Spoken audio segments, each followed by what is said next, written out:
अस्सलाम वालेकुम। अनकही बातें विद एम ए जावेद की एक नई एपिसोड के साथ मैं दोबारा हाजिर हूँ। और मेरा नाम लाइबा शकील है और currently I am working as an education consultant. इससे आगे ही मैं बिल्ड करूँ, I am pretty satisfied what I have done, जो भी जैसे भी हुआ। मुझे इस टाइम पे अपनी स्किल के ऊपर ही खेलना कितना वो जरूरी है आपकी लाइफ में, वो इम्प्लीमेंट आज हो पा रहा है। टेस्ट करते हैं ज़्यादा से ज़्यादा क्या होगा, लेकिन मैटर ये करता है कि आप किस तरीके से अर्न कर रहे हो यहाँ से। उसी ग्रेजुएशन पार्टी पे मैं आई थी और फिर उसके बाद मैं आती ही रही। फिर आप मैरिज इज स्केरी। ये टॉपिक था arrange marriage versus love marriage. अच्छा। इंडिपेंडेंस का मतलब ये थोड़ी है कि आपको बंदा नहीं चाहिए। पाकिस्तान की हिस्ट्री में एक ड्रामा आया जिसमें मर्द को मजलूम ठहराया। सही डिसीजन लोगे तो बेहतरी हो जाएगी लाइफ में। मैं हमेशा जिंदगी में यही कहता हूँ कि डिसीजन मेकिंग जिंदगी का एक बहुत इंपॉर्टेंट एलिमेंट है।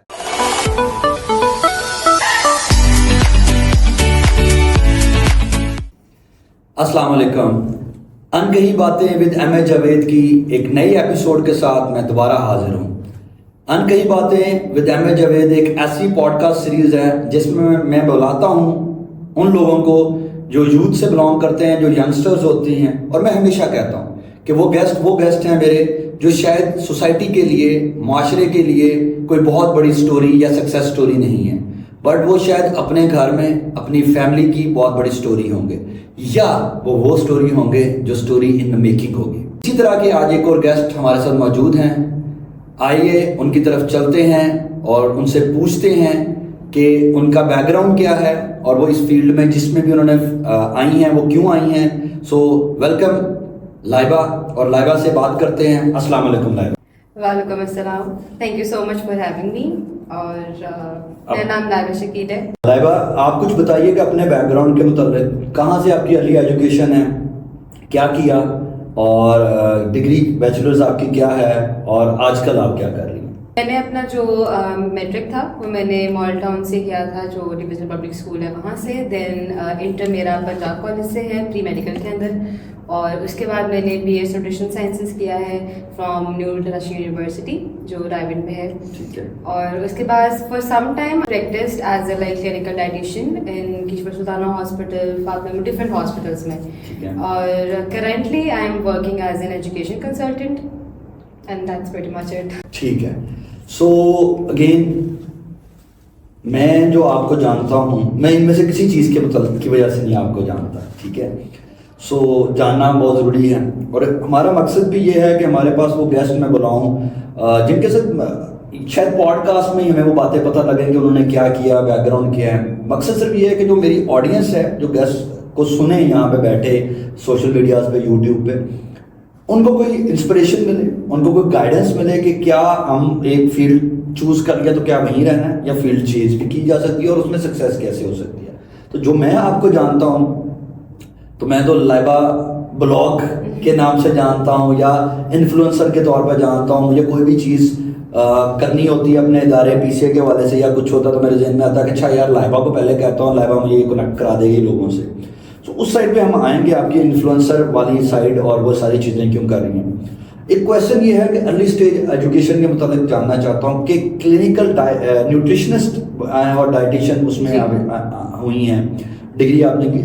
जब आप ये करना चाह रही थी या की है, तो पता था कि ये करना है, शौक से किया, हादसाती तौर पे किया, और अगर ये कर लिया, क्योंकि 95% यूथ के साथ यही प्रॉब्लम है। So this is what we want to address to the audience कि यार इतना कोई बड़ा मसला नहीं। तो पॉइंट इज, क्या क्लैरिटी थी तब, और अगर क्लैरिटी नहीं थी तो ये क्यों किया, देन फिर इसको परसू क्यों किया। बेशक चंद साल के लिए किसी एक आध हॉस्पिटल में आपने बात की, तो क्यों परसू किया, इसका जवाब जरूर दीजिएगा।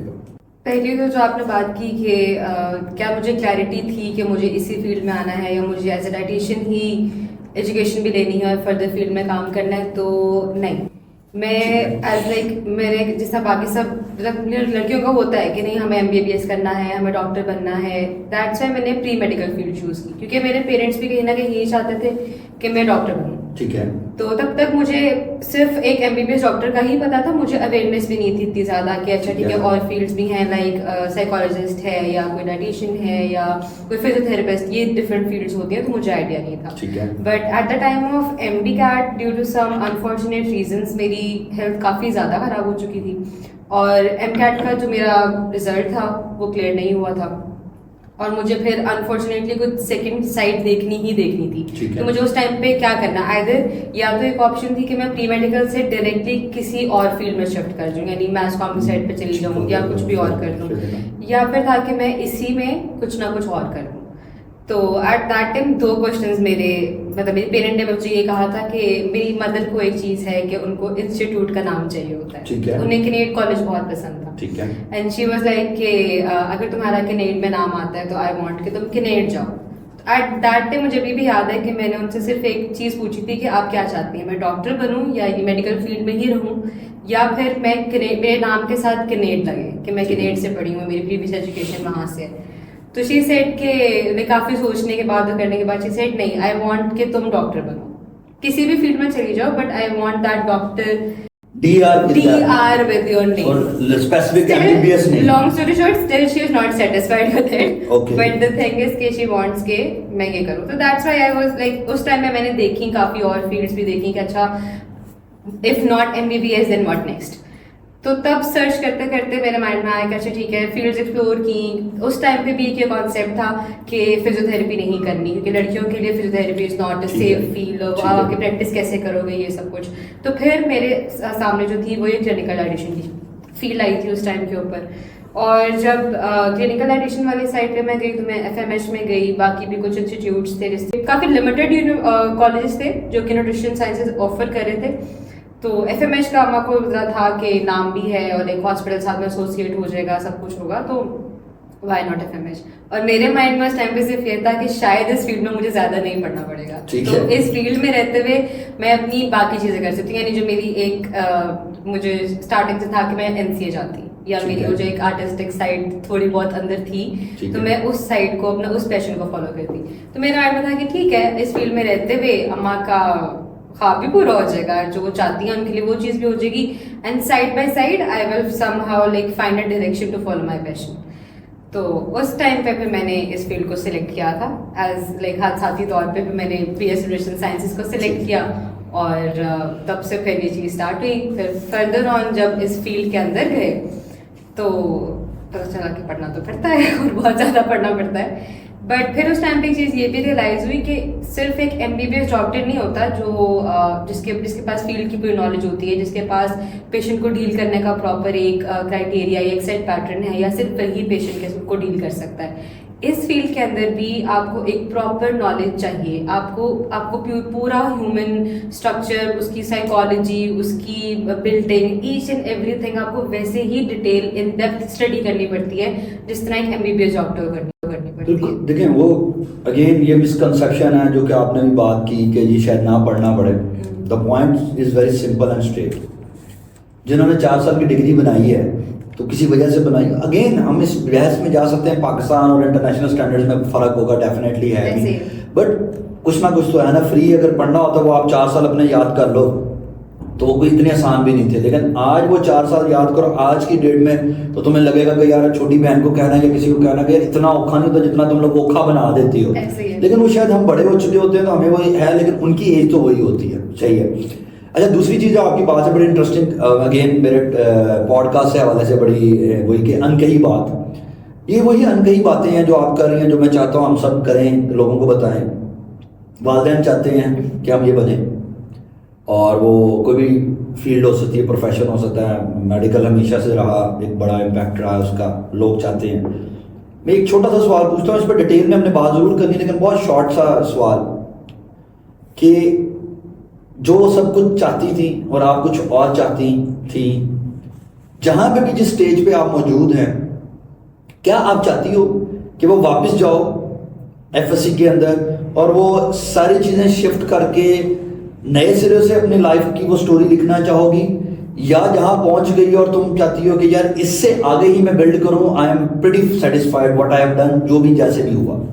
नहीं, वापस नहीं जाना चाहती, क्योंकि मेरा मानना ये है कि अगर आप किसी भी पॉइंट पे पहुंचे नहीं, अगर मैं आज जिस भी मुकाम पे हूँ और मैंने अगर एक सर्टेन स्टडी की है और मैंने उस टाइम पे शायद वो शिफ्ट अगर मैं ले लेती, माइट बी पॉसिबल मेरी लाइफ चेंज होती, डिफरेंट होती, और उसके अंदर शायद मैं ज़्यादा एक्सेल कर रही होती।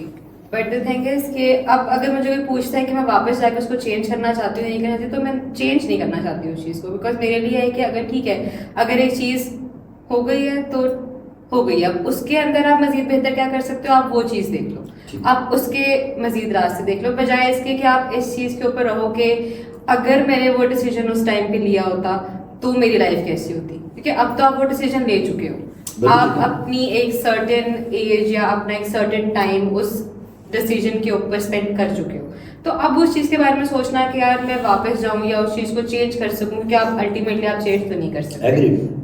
तो बेहतर यही है कि आप जिस फील्ड में हो या आप जिस भी कोई भी, अगर आपने लाइफ में ऐसा लाइफ चेंजिंग डिसीजन लिया और अगर आप उस पर स्टिक कर गए हो, तो इट्स बेटर कि उसी के अंदर मजीद फर्दर ऑप्शन देखो कि आप उसमें बेहतर क्या कर सकते हो, उसमें एक्सेल कैसे कर सकते हो। अच्छा, मैंने ये पता क्यों पूछा, मैंने इसलिए पूछा कि ऑडियंस जो है ना, देखें जो मैट्रिक के बाद एफएससी का स्टूडेंट है, हमारे मुल्क में करियर काउंसलिंग इतनी अच्छे तरीके से नहीं होती, ना उस स्टैंडर्ड्स पे होती है, ठीक है। मैं अपनी बात करूंगा तो मैंने क्या डिग्री की, फिर मैं किस फील्ड में गया, वो सारी एक स्टोरी है, ठीक है।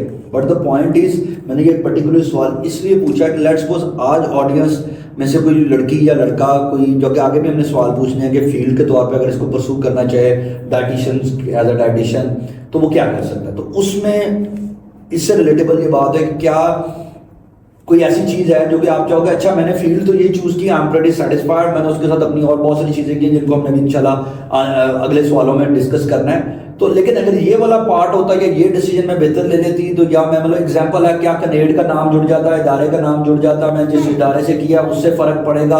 अगर आपने डिग्री करनी है तो बहुत अच्छे इदारे से करने की कोशिश करो या किसी आम इदारे से करो और स्किल पे खेल जाओ, वट एवर योर थॉट्स, मेरी थॉट्स जो भी हैं वो अलग, आपकी थॉट्स ऑडियंस के लिए इस पर्टिकुलर क्वेश्चन को और ऐड किया। इस पे एक पॉइंट जो मैं रखना चाहूंगी वो तो ये है कि अगर एक अभी फिलहाल में एक कोई भी ऑडियंस में से कोई भी ऐसा बंदा है जो कि इस स्टेज के ऊपर है कि उसके ऊपर पेरेंटल प्रेशर है कि नहीं आपने ये सर्टेन चीज़ ही करनी है, फॉर सम रीजंस उसके मार्क्स नहीं आते, उसको सिर्फ मतलब वो अब इसी कश्मकश में है कि मैं चेंज करूं फील्ड या आइदर इसी में कुछ देखूं या कुछ करूं, तो आई थिंक उस टाइम के ऊपर, क्योंकि अभी उसके पास टाइम है, मैं तो उस टाइम पे शायद मैंने वो डिसीजन नहीं लिया या जो भी लिया I am okay with it, मेरा अपना पर्सपेक्टिव है, मैं उसके साथ ओके हूँ, लेकिन व्हाट इफ अगला बंदा ना हो जो नेक्स्ट पर्सन अगर कोई ऐसा डिसीजन ले रहा है, तो शायद उसके लिए उस टाइम पे वो डिसीजन लेना सही ना हो, तो अगर उस पॉइंट पे वो ये चीज़ डिसाइड कर ले कि नहीं मुझे यही पर्टिकुलर फील्ड फॉलो करनी है या मुझे इस टाइम पे अपनी स्किल के ऊपर ही खेलना है, मैं आगे जाके मतलब अपने पे अगर इतना कॉन्फिडेंस है कि आप आगे जाके फर्दर चीज़ कर लोगे, तो फिर उस टाइम पे आप टाइमली डिसीजन ले लो और उस पे ना करो। सेकंड जो आपकी बात थी कि अगर नाम कॉलेज का साथ लग जाता है, वो अनफॉर्चुनेटली पाकिस्तान में ये चीज़ है कि पाकिस्तान में भी और शायद समहाउ इंटरनेशनली भी ये चीज़ चलती है कि अगर एक अच्छे इंस्टीट्यूट का नाम आपके साथ लगा है, तो when you go into the working sector, corporate life और सारा कुछ, तो वहाँ पे भी कहीं ना कहीं समहाउ वो पार्शियलिटी आ जाती है कि अच्छा आपने एक certain, for example Punjab university से पढ़ा है तो वो कहते हैं कि यार अच्छा ठीक है गवर्नमेंट कॉलेज से, गवर्नमेंट यूनिवर्सिटी से पढ़ के आया है तो प्रोफाइल अच्छी ही होगी या एटलीस्ट लिंक्स होंगे, तो ये कहीं ना कहीं होता है, या फिर उनके लिंक्स ऐसे बन जाते हैं उन इदारों में रहते हुए कि उनको आगे जॉब्स फाइंड करने के लिए प्रॉब्लम नहीं होती। जैसे आपने अभी बात की सारे करियर की, इसके अंदर मैं फिर थोड़ा सा उसको कुरेद रहा हूँ इस चीज़ को ऑडियंस के लिए हवाले से।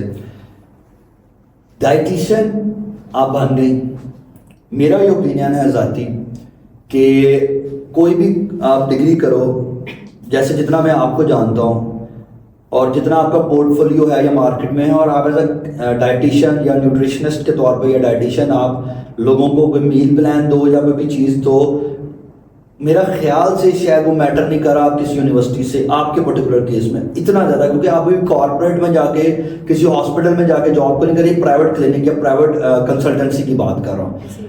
अब अगर मुझे ये लगता है, इस पर आप अपनी राय दीजिएगा, अगर कोई बंदी या बंदा किसी भी पर्टिकुलर फील्ड में अपना नाम बना लेता है, स्किल ले लेता है, प्लस उसकी ब्रांडिंग इतनी अच्छी हो जाती है, नाम इतना अच्छा हो जाता है, चाहे वो दूसरी फील्ड का है, तो बंदा उसके साथ दूसरा काम करने को तैयार है। क्योंकि मैं ये समझता हूँ, आई डोंट नो कि आप क्या फील करते हो, लेकिन मुझे ये लगता है कि आपका जो मार्केट में जितना भी नाम है वो ना डाइटिशियन के तौर पे है, ना एजुकेशन कंसल्टेंट के तौर पे है, आपका ब्लॉगिंग और इस सारे इन्फ्लुएंसर मार्केटिंग के हवाले से ज़्यादा है। तो उसकी जो आपकी फ़ैन फॉलोइंग है उसमें अगर आप आज कहोगे यार मैं तो डाइट प्लान्स भी देती हूँ, मे बी उतने सारे ना, लेकिन बहुत सारे लोग आ जाएं। सो व्हाट इफ अगर कोई बंदी या बंदा अपने करियर को परसू करना चाहता है स्किल सेट के ऊपर, क्योंकि मैं ये जानना चाहता हूँ कि आपने जो बड़ी एक अनकही बात बीच में की मेरे लिए इम्पोर्टेंट थी कि कुछ अपने ख्वाब थे आर्ट वर्क से एनसीए साइड पे या कुछ चीज़ों के, उसमें क्या क्या कुछ ऐसा है, तो कितना वो ज़रूरी है आपकी लाइफ में वो इम्प्लीमेंट आज हो पा रहा है,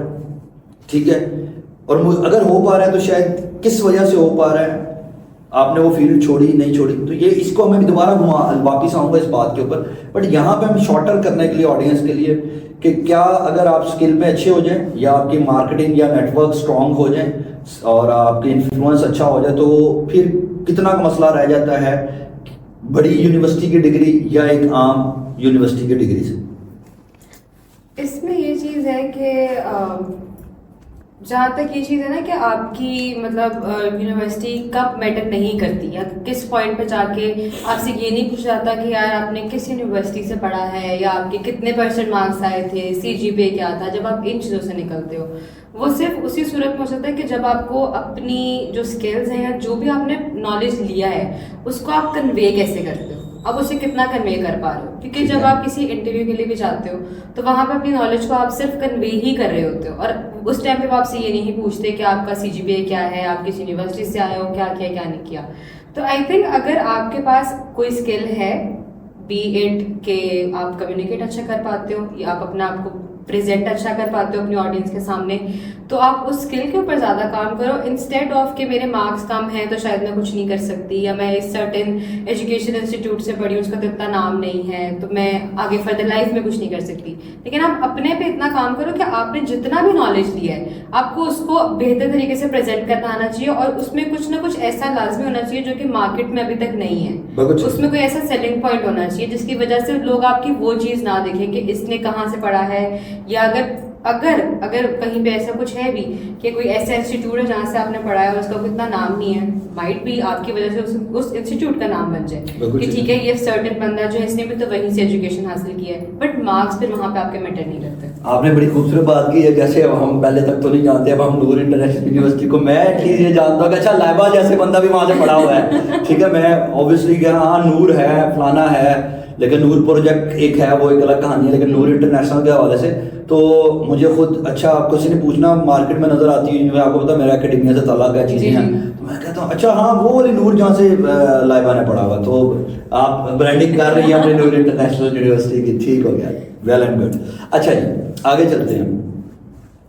why you decided and when you decided कि इन्फ्लुएंसर मार्केटिंग या इन्फ्लुएंस मार्केटिंग जिसे कहते हैं या व्लॉगिंग या blogging what ever it is, ठीक है, इसमें कब आपको लगा कि आपको आना चाहिए, और फिर वो आप आई और फिर आप अब उसमें रह रही हैं, और क्यों रह रही हैं? ब्लॉगिंग की साइड पे या इन्फ्लुएंसिंग साइड पे आना it was not planned, it was never planned.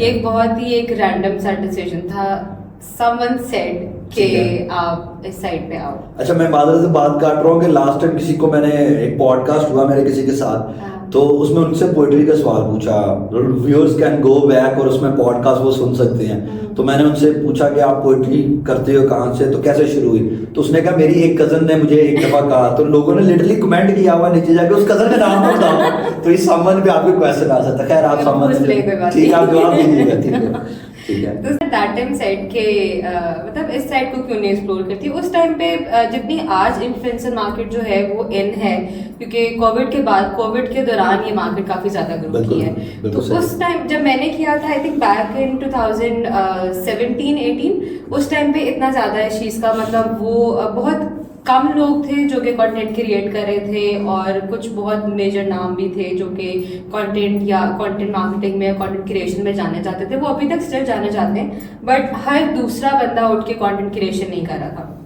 तो समहाउ मेरा जो सर्कल था, मेरे जो फ्रेंड्स थे उनको पता था कि मुझे शुरू से ही मतलब पिक्चर्स वीडियोस और इन सब चीज़ों का बहुत ज़्यादा क्रेज़ था, तो दे वर लाइक अच्छा तुम इस तरह से क्यों नहीं करती कि तुम कोई एक पेज बनाओ और तुम भी ऐसे मतलब आहिस्ता आहिस्ता स्टार्ट करो, go into the fashion line और समथिंग, जो तुम्हारा वो जो एनसीए वाला है वो आर्टिस्टिक साइड तो ही रह गई है, तो उसको तुम इस तरह से इस प्लेटफॉर्म के थ्रू क्यों नहीं यूटिलाइज करती। तो एट दैट टाइम मैंने फिर बनाया पेज, मैंने कहा ठीक है बना के टेस्ट करते हैं ज्यादा से ज्यादा क्या होगा, सही है चल जाएगा या नहीं चलेगा।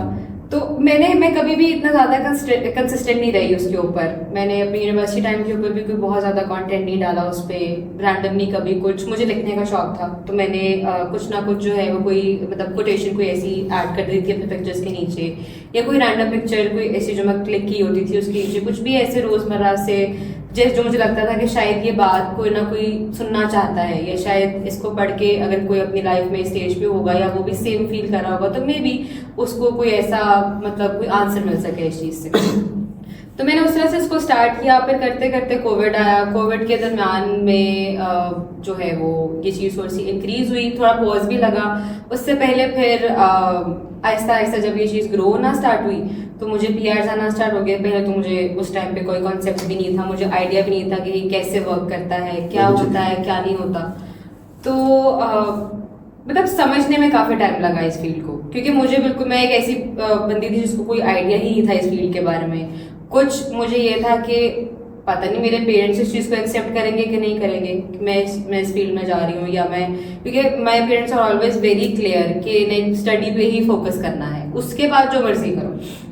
तो उस पे था कि अच्छा यार स्टडी भी कर रही हूँ साथ साथ अगर मैं ये पेज भी चला रही हूँ, तो कभी पोस्ट कर दिया कभी ना किया करते करते फिर पीआर आना स्टार्ट हुए। आहिस्ता आहिस्ता समझ आनी शुरू हुई कि ब्रांड्स के साथ कैसे काम करना है, कैसे वर्क करना है। फिर once I completed my degree, जब तक मैं अपनी कंप्लीशन तक आई तो उस टाइम तक मेरे पास मुझे फिर समझ आनी स्टार्ट हुई कि इसके थ्रू मैं अपने आप को तो मार्केट कर ही सकती हूँ, लेकिन मैं अपनी फील्ड को अपने प्रोफेशन को समहाउ मार्केट कर सकती हूँ। तो मेरी जो जैसे मैं एज ए क्लिनिकल एडिशन काम कर रही थी तो मुझे समझ में आया कि इसकी एक मार्केटिंग साइड भी है, तो मैं एज अ मार्केटिंग न्यूट्रिशनिस्ट भी काम कर सकती हूँ। इट्स नॉट नेसेसरी कि मैं सिर्फ एक क्लिनिक में जाऊँ या मैं हॉस्पिटल में जाऊँ और जाके डेली बेस पेशेंट्स देखूँ, पेशेंट के साथ डील करूँ। Although that is a very good side, आपको वहाँ से अर्निंग भी होती है, and if you get good like position over there तो आप आराम से वहाँ पे भी काम कर सकते हो। बट फिर इस फील्ड को देखते हुए मुझे ये रियलाइज हुआ कि मैं एज ए मार्केटिंग न्यूट्रिशनिस्ट भी काम कर सकती हूँ साइड बाय साइड। ऑब्वियसली वो लाइफस्टाइल को मैंने फिर उसको उसकी नीश एक डिसाइड की कि लाइफस्टाइल को ही लेके चलते हैं, क्योंकि उसमें फिर आप हर चीज़ ऐड कर सकते हो, बी इट फूड रिकमेंडेशंस या आपकी कोई स्किन केयर से रिलेटेड है कुछ भी।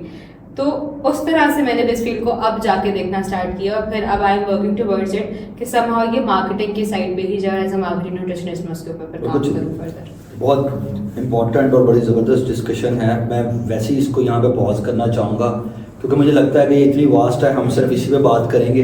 बट इसमें जो आपका अभी रिसेंट आपने एक स्विच कह लें या जो भी कह लें, जो इस टाइम आप जॉब का मामला कर रही हैं उसको थोड़ा सा डिस्कस करते हैं और वापस हम इसी साइड पे आ जाएंगे ताकि इसके ऊपर और डेप्थ में थोड़ी सी डिस्कशन हो जाए, ऑडियंस के हवाले से फ़ायदा हो जाएगा। आप एजुकेशन कंसल्टेंट के तौर पे या उस फील्ड के अंदर आप काम कर रही हो, why you have chosen that? ये अगेन होपफुली आपकी स्माइल बता रही है कि ये फिर एम ही हो गया, ठीक है। लेकिन it was just for the मतलब जनरली, क्योंकि मैं माइंडसेट समझता हूँ सोसाइटी में क्या है कि आपको अपने ख्वाब पूरे करने के लिए साइड पे इनकम साइड चाहिए भी होती है, वो चीज़ें पूरी होनी है। क्या ये ऐसा ही है और उसमें से क्या है उस रेलिवेंट, क्योंकि इस टाइम शायद वो फील्ड का भी मार्केट करना बहुत ज़रूरी है। हर कोई तो चाहेगा कि भजन सानू बाहर काल दियो, ठीक है। तो शायद आपके मार्केटिंग हो जाए इसी निस्बत से कोई कहेगा ये अच्छा हमने इनसे बात करनी है। जस्ट उसका कोई थोड़ा सा बताइएगा why you are into it और what you want to achieve from that, या बस इट्स जस्ट अ जॉब, आपकी फील्ड नहीं है, आपने फील्ड के लिए कंटिन्यू नहीं करना है इसमें। अगेन डिसाइडेड नहीं था, ठीक है, बिल्कुल भी डिसाइडेड नहीं था। और उस टाइम पे मैं हॉस्पिटल में जॉब कर रही थी, ठीक है, और हॉस्पिटल भी था, क्लिनिक भी था, सब कुछ चल रहा था। But at that time obviously जैसे हमने बात की कि आपको साइड इनकम की जरूरत होती है। उस टाइम पे मेरी मदर की एक फ्रेंड थी, शी सेड के वो एक मतलब कंसल्टेंसी फर्म चला रही थी, तो शी सेड के आज जो मतलब जॉब है तो अगर तुम कर, मतलब उन्होंने बेसिकली मेरी मदर के लिए कहा ना कि आप करना चाहती हो तो चलो। तो मैं तो ऐसे ही साथ चली गई कि चलो ठीक है चलते हैं, अगर अम्मा कोई काम मतलब कर लेंगी तो ठीक है, उनका भी एक रूटीन जो है वो बिजी रहेंगी वो। तो जब मैं उनके साथ गई तो अम्मा को ऑब्वियसली गैप थोड़ा ज़्यादा हो गया हुआ था मार्केट से वो सारा कुछ, तो उनको नहीं समझ में आया। बट शी सेड के तुम आजकल क्या कर रही हो, तो मैंने उनको बताया अपना। एट दैट टाइम मैं ब्लॉगिंग भी कर रही थी, मैं अपना क्लिनिक भी देख रही थी, हॉस्पिटल में भी थी। तो शी सेड कि अच्छा if you want to work as a like admission officer तो मुझे बताओ। अब मैंने उनको अगेन वही बात थी कि मैं तो इस फील्ड से मतलब दूर दूर तक मेरा कोई ताल्लुक नहीं है, मुझे तो नॉलेज भी नहीं है कि कैसे वर्क करती है, क्या है क्या नहीं। But then somehow so from there it started. और उसके बाद अभी भी still I am working as an education consultant, as an admission officer. It's not like कि मैं हमेशा इसी फील्ड में रहूंगी, but yes maybe for a side income मैं इस फील्ड को कंटिन्यू करूंगी। बिल्कुल। So it is more like you are doing an admission office या administrative kind of job, may be you will get a better option somewhere else, some different market, लेकिन उसकी वही administrative work और dealings and all that stuff, तो it will help you. Obviously you are good at communication और communication के हवाले से आपको चीज़ें आसान होती हैं। सो बेसिकली मैं कहा था कि ये भी पता लग जाए, लोग कहेंगे जी काम तो ये एजुकेशन कंसल्टेंट कर रही है, सोशल मीडिया पे पोस्टिंग या व्हाट्सएप पे इसकी वो आती हैं और आप बातें कुछ और कर। अच्छा, अब हम आते हैं जो कि फिर वही इंपॉर्टेंट बात है, जो फील्ड है। देखिए मैं उससे पहले कुछ एक चीज़ क्लैरिफाई करना चाहता हूँ ऑडियंस के लिए और खासतौर पर यंगस्टर्स के लिए, कि जो भी चीज़ है ना वो कोई भी ऐसा मामला नहीं है कि जिसपे हम ये कहें कि everything was planned, everything is planned and everything will be planned. ठीक है, यहाँ पे एक चीज़ जो मेरा आपको भी पता है तल्लक आपका टॉपिक पे रहा होगा, यकीन मेरे साथ रहने वाले हर इंसान का रहता है, दैट्स अ विजन, कि विजन को सेट करना बहुत ज़रूरी है। अगर आपको 4 साल 6 साल 8 साल पहले नहीं पता था तो अब तो पता लग रहा है, तो अब आगे को प्लान आउट तो करो, विजन तो दो, उसको फिगर आउट करो। अब ये नेसेसरी नहीं है 100% के वो सेम अचीव करोगे, बट शायद समहाउ करीब जाओगे। आज से 5 साल बाद जब अगर आप कहीं बैठे बात कर रहे हो, पॉडकास्ट कर रहे हो या कोई भी इंटरव्यू दे रहे हो, तो आप ये बातें नहीं कर सकोगे कि आज से ऑनवर्ड मुझे कख नहीं पता था। ठीक है, तब नहीं था। मुझे अक्सर लोग कहते हैं कि हमें तो नहीं पता था, मैं कहता तब आप मुझसे मिले नहीं थे। ठीक है ना, तो अब आप लोग मुझसे मिल गए हो, मुझसे बातें हैं तो मैं हम वो डिस्कस करें। सो किसी के लिए भी ये नहीं है कि हो यार इसके साथ हमारे, तो हर एक के साथ ऐसा ही होता है, मैक्सिमम के साथ ऐसा ही होता है। बट आपके माँ बाप को या हमारे माँ बाप को जो चीज़ें 25 की बजाय 30 में पता लगी है, आज हमें 20 में या 22 में पता लग रही है, आने वाली जनरेशन को 18 में पता लग रही है। तो आज उनको हमने पहले प्रिपेयर करना है कि आपको अगर विजन या बातें आज 22-23 में पता लगी हैं तो उसको 16-17 में, आप 2017 में जो आपने बात की, आप फील्ड के अंदर घुसी तो आइडिया नहीं था। लेकिन आज के बच्चे के पास फ़ोन है, आज के बच्चे के पास आज ही चैट जीपीटी है, ही और शी नोज एवरीथिंग। हमें उसके लिए तैयारी करनी है। सो सब हौसला रखें, टेंशन नहीं लें। और हमारा मकसद भी इस अनकही बातों के थ्रू, इस पॉडकास्ट के थ्रू यही है कि यार हम आपके सामने वो कंटेंट लेके आए, वो चीज़ें लेके आए। One of the very difficult content, अभी हमें कंटेंट पे बात करनी है, to produce very difficult content is educational content. ठीक है, उसके ऊपर ना व्यूज़ आएंगे, ना उसकी मार्केटिंग उस तरीके से होगी, बट वी आर वर्किंग, क्योंकि मेरी फील्ड यही है, I want to train and guide the people. तो हम इसलिए डिफरेंट गेस्ट को बुलाऊंगा, उनसे बातचीत करूंगा। So please stick to whatever you are doing. हौसला रखें, अल्लाह ने जो रास्ते में आपके लिए चीज़ें लिखी होंगी और रास्ता है वो आपको फॉलो करना पड़ेगा, उसमें आप अचीव कर सकते हैं। हम वापस आते हैं आपके कंटेंट के ऊपर। आई स्टिल रिमेंबर कि आपके साथ जो पहली इंटरेक्शन हुआ वो किस चीज़ के ऊपर हुआ, और जो आपने बात की ना वो बड़ी इंपॉर्टेंट है। मैं आप अभी क्वेश्चंस के अंदर आ जाएगा या बातचीत आप खुद शेयर करोगे कि हमारे साथ मुलाकात कैसे हुई, क्या हुआ। बट द पॉइंट इज़ के तब नहीं पता था, और वाकई नहीं पता था आपको, हमें कि तो क्या पता था। लेकिन आज हमारे सर्कल में, मैं अपने सर्कल में, हमारे सर्कल के और बाकी जो लोग हैं जिनसे आप मिलते हुए ऑफिस आए हो तभी भी मुलाकात लोगों से हुई। So we all know about you as an influencer, as a content creator, और वो हो गया।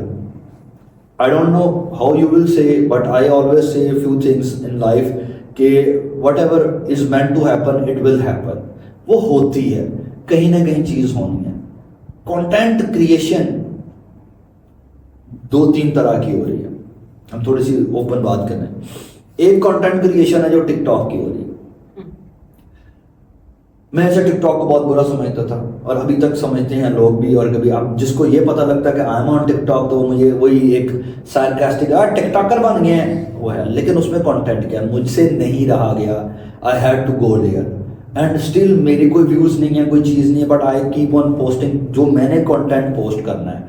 मैं स्कूल के इधर उधर के बच्चों को यही गाइड करता हूँ कि बेटा मेरे कहने से तुम लोगों ने बाज नहीं आना टिकटॉक देखने से। Why not let's create the content on TikTok, educational content या वो कंटेंट जो हम ऑडियंस को दिखाना चाहते हैं। तो मुझे ये लगता है कि जो ऑडियंस कंटेंट क्रिएटर है उसकी जिम्मेदारी बहुत इंपॉर्टेंट है। आपको एक इंटरेस्टिंग बात बता के क्वेश्चन फ्लोट करूंगा। मैं किसी को सुन रहा था तो उसने कहा कि पाकिस्तान में जो टिकटॉक का कंटेंट है वो तो आपको पता ही है कैसा है, मीम्स हैं, लड़के अब तो नया जो व्लॉगर्स हैं, लड़कियां बिठा लो, फीमेल्स अपनी फैमिली बिठा लो तो वो दिखाते रहो तो वो चलता रहता है।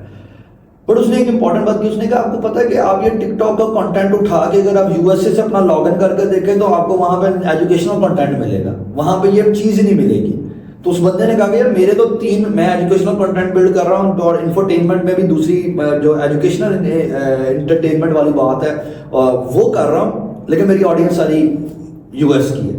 मैं बनाई इंग्लिश में कंटेंट रहा, मेरा चैनल भी मैंने वहां से लॉगिन करवाया, ओपन किया, क्योंकि पाकिस्तान की मार्केट के लिए वो है ही नहीं। सो आई गॉट शॉक्ड कि यार ये है। इसी तरीके से पॉलिटिक्स के अंदर जो भी इलेक्शंस हुए, जो भी कैंपेन्स हुई, वो सारी टिकटॉक के थ्रू डेवलप हुई। मुझे आज अगर कोई नॉलेज लेना होता है पॉलिटिक्स के ऊपर तो मैं टिकटॉक पे जाता हूँ, मुझे पता लगता है वो क्या चल रहा है, न्यूज़ भी चलेगी सारी। तो वापस आ रहा था आपके क्वेश्चन में मतलब मैं आप बेस क्रिएट कर रहा था, हाउ यू सी दैट कि एक जंग नहीं जा रही कंटेंट क्रिएशन में, और जो कि फील्ड आपकी है और अगर उसमें आपकी पेस स्लो नहीं हो जाती, और जो कि मुझे पता है आप अक्सर वो उस पर भी मैं बात करूंगा, why you get little bit disheartened और वो सारी चीज़ें क्या है, how you are trying to meet that pace जो मार्केट जिस पेस पे चल रही है। आपने जो एक बात की है ना कि कंटेंट क्रिएशन कई टाइप की हो रही है, और जैसे मैंने पहले भी अभी एड्रेस किया था कि कोविड के टाइम के ऊपर ये चीज़ ज़्यादा मतलब मार्केट में ज़्यादा एक सीट लेके एक हाइप हुई थी, और उस टाइम पे ये चीज़ थी कि अब हर किसी के पास काम तो था नहीं कुछ करने के लिए, सब अपने अपने घरों में कहीं ना कहीं सब कैद ही थे एक तरीके से। तो फिर लोगों ने ज़्यादा इस चीज़ को देखना शुरू किया कि अच्छा यार चलो हम भी ये करते हैं, ज़्यादा से ज़्यादा क्या होगा, एक वीडियो तो लगानी है, आईफोन आजकल हर दूसरे बंदे के पास है। और कुछ फिर अब मेरे पास भी कई ऐसी क्वेरीज उस टाइम पे भी आती थी कि अच्छा हमें पीआर चाहिए, मतलब एक वो पीआर का जो था ना कि हमें फ्री में चीज़ें आएंगी, हमें फ्री ये चीज़ मिलेगी, हमें फ्री वो चीज़ मिलेगी।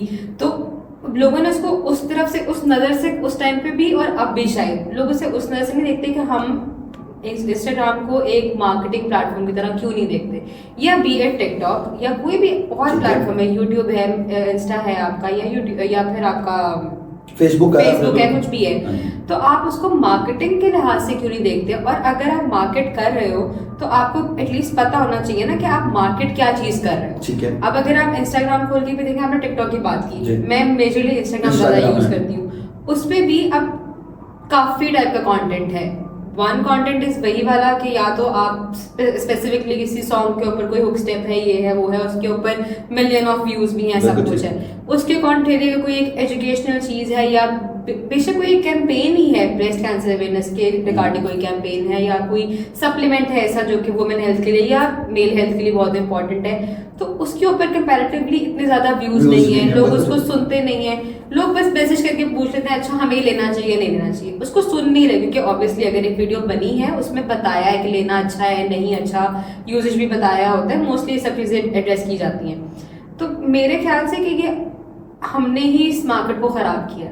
ठीक है, एज अ कंटेंट क्रिएटर मैं बात करूँ या एज अ व्यूअर भी मैं बात करूँ, हम एक certain type of content consume कर रहे हैं तो ही वो अगले बंदे वो कंटेंट जो है वो जनरेट कर रहे हैं।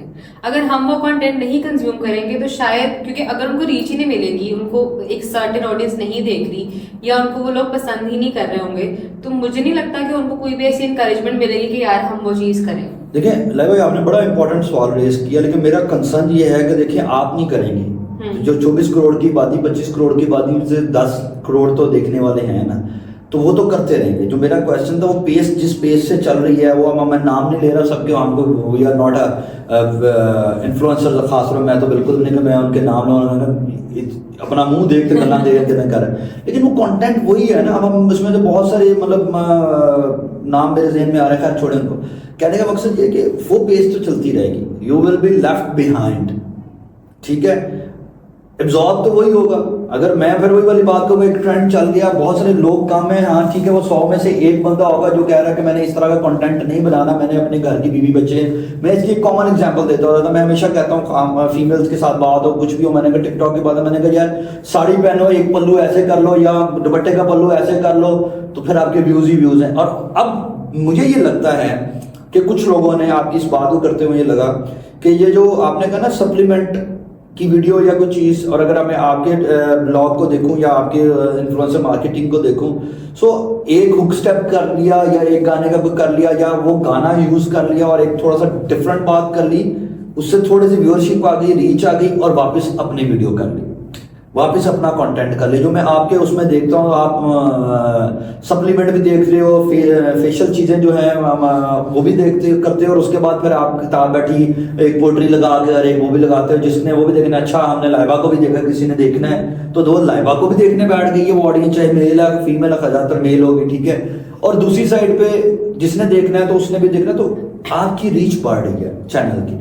जब रीच बढ़ रही है तो उसके अंदर से आपको जब दूसरी बात करनी है तब उसमें भी आसानी होती है। सो मैं ये समझता हूँ कि बिल्कुल 100% मेरा वाला अपने पॉइंट ऑफ व्यू दिया कि हमें वो कंज्यूम करने के लिए ऑडियंस को हम खुद ना करें, लेकिन things are changing very drastically. हम ये नहीं कह सकते कि हम कंज्यूम करना छोड़ दें तो मार्केट कंज्यूम करना छोड़ देगी, but what we can do is कि हम इसके ऊपर बात करते हैं। मैं आज आपको यहाँ बैठाने का मकसद या मेरा ये मीडिया का इस्तेमाल करने का मकसद ये है कि यार मुझे लगता है सोसाइटी में बुराई बुरे लोगों की वजह से नहीं है, अच्छे लोगों की खामोशी की वजह से है। सो वी वांट कि we should talk. If you are doing a good work, I am not saying हाँ उसके अपने आप को अलाउड था नहीं अलाउड था, जैसे बात हुई अब आप सक्सेसफुल हो गई हैं नहीं हुई हैं, पेरेंट्स अलाउ करें, वो एक अलग बात है, but why can't we talk about these things on public platforms, लोगों का अवेयर करें। अच्छा, जो आप लोग ये सुन रहे हैं कंटेंट के ऊपर, इसी के ऊपर मेरी एक अपनी राय है कि हमें किस तरह का कंटेंट इन्फ्लुएंसर मार्केटिंग के तौर पे या इन्फ्लुएंस मार्केटिंग करते हुए हमें यूज़ करना है। ब्लॉगिंग या व्लॉगिंग का मामला किया जाए, वो क्या किया जा सकता है। मैं लाइबा से भी वही सवाल पूछूंगा कि आने वाली ऑडियंस जो है, जो घर बैठी लड़की या लड़का है, बच्चा है, वो देख रहा है कि अच्छा जी मुझे मैं इतने ये हुक स्टेप्स कर लूँ या मैं इस तरह का कंटेंट लगा लूँ, और जो कि कंटेंट वही चल रहा है, मैं बार बार रिपीट करूँगा। आप ख़वातीन को बीच में ले आओ, अपने घर की स्टोरियाँ शेयर करो, आज सुबह हमने उठ के ये किया फलाना किया, तो उसकी रीच बढ़ जा रही है। अब उस रीच के ऊपर आपको कंटेंट आ रहा है। आपने एक और बात की थी PR पैकेजेस की बात, और दिस इज जब हम अपना कुछ ब्रांड का काम किया या कुछ छोटे मोटी चीज़ें की, तो आई ऑब्जर्व दैट कि कुछ लोगों ने अकाउंट्स बनाए हैं फीमेल्स या work from home ladies type कह लेंगे जी, जो वर्किंग लेडीज नहीं है, वो देखो वो जो है ना एक ट्रेंड है, अभी भी शायद थोड़ा बहुत होता है, ज़्यादा उतना नहीं होता, लेकिन एक ट्रेंड है कि जी आपने पेज बनाया तो उस पेज के ऊपर आप कहते हैं कि जी इतनी लाइक्स करो, इतने शेयर करो, इतने ये करो, तो फिर आपको गिफ्ट हैम्पर या कोई चीज़ मिलेगी। तो मैंने देखा बहुत सारी खवातीन ऐसी हैं जो कि पहले आपके पेज पे वो सारा काम करेंगी, फिर दूसरे पे करेंगी, तीसरे पे अनफॉर्चुनेटली वही आपके तीनों पेज आपके होते हैं, आपको एक ही बंदी लगी है या एक ही अकाउंट लगा हुआ है। So it became common thing, जिसके लिए मैं बेसिकली प्रॉब्लम है मेरा कि PR पैकेज आ रहा है। सो एक बच्ची या एक लड़की, मैं खास तौर पर लड़कियों की बात करूं, लड़के को फारिग कराएं इस मामले में, वो देखती है, वो बंदी कहती है कि मैं खातून हूँ, मैं लड़की हूँ, मैं थोड़ा मेकअप करूँ, मैं थोड़ी तैयार हूँ, मैं ये करूँ, मैं वो, जितना मेरे ख़ानदान में अलाउड है।